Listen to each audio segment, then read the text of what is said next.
የኮንሰላታ ማርያም ዓመታዊ ክብረ በዓል ሰኔ 21 ቀን 2018 ዓ.ም በደማቅ ሁኔታ ተከበረ። በኢትዮጵያ ካቶሊካዊት ቤተክርስቲያን በአዲስ አበባ ሀገረ ስብከት በኮንሰላታ ማርያም ቤተ ጸሎት የአጽናኛው ማርያም ዓመታዊ ክብረ በዓል ሰኔ 21 ቀን 2018 ዓ.ም በደማቅ ሁኔታ ተከበረ።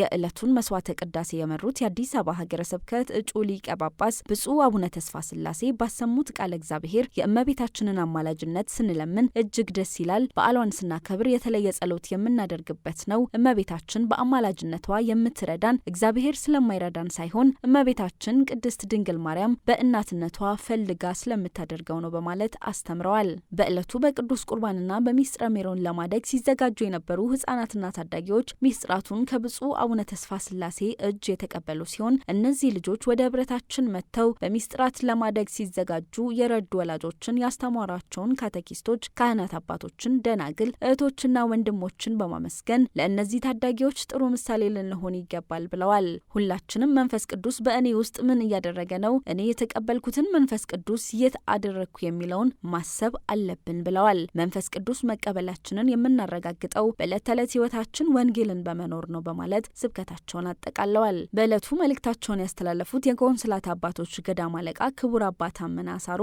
የኮንሰላታ ቤተ ጸሎትን ወደ ቤተ ክርስቲያን ለማሳደግ እቅድ መያዙን በመግለጽ ካቶሊካውያንና በጎ ፈቃድ ያላቸው ሁሉ ለዚህ ሀሳብ እውን መሆን በጸሎት እንዲደግፉ አደራ ብለዋል። በክብረ በዓሉ ላይ ለአዲስ አበባ ሀገረ ስብከት እጩ ሊቀ ጳጳስ ብፁዕ አቡነ ተስፋ ስላሴ በቤተ ጸሎቱ ተገኝተው ላሳረጉት የመጀመሪያ መስዋዕተ ቅዳሴ መታሰቢያ ይሆን ዘንድ የእመቤታችን ምስል በስጦታ መልክ ከቤተ ጸሎቱ ተበርክቶላቸዋል። በክብረ በዓሉ ላይ ብፁዕ አቡነ ተስፋ ስላሴን ጨምሮ የአዲስ አበባ ሀገረ ስብከት ሐዋርያዊ ስራዎች ማስተባበሪያ ቢሮ ኃላፊ ክቡር አባ ጴጥሮስ፣ የኮንሰላታ አባቶች ገዳም አለቃ ክቡር አባ ታመነ፣ ቆሞሳት፣ ካህናት፣ ደናግል፣ አባቶች፣ እናቶች፣ ወንድሞችና እህቶች፣ ወጣት ዘማሪያን የተገኙ ሲሆን በጸሎት፣ በዝማሬ፣ በአስተምህሮ፣ በሚስጥራት አገልግሎት፣ በቅዱስ ቁርባን ዑደት በታላቅ መንፈሳዊ ስነ ስርዓት ተከብሮ ውሏል።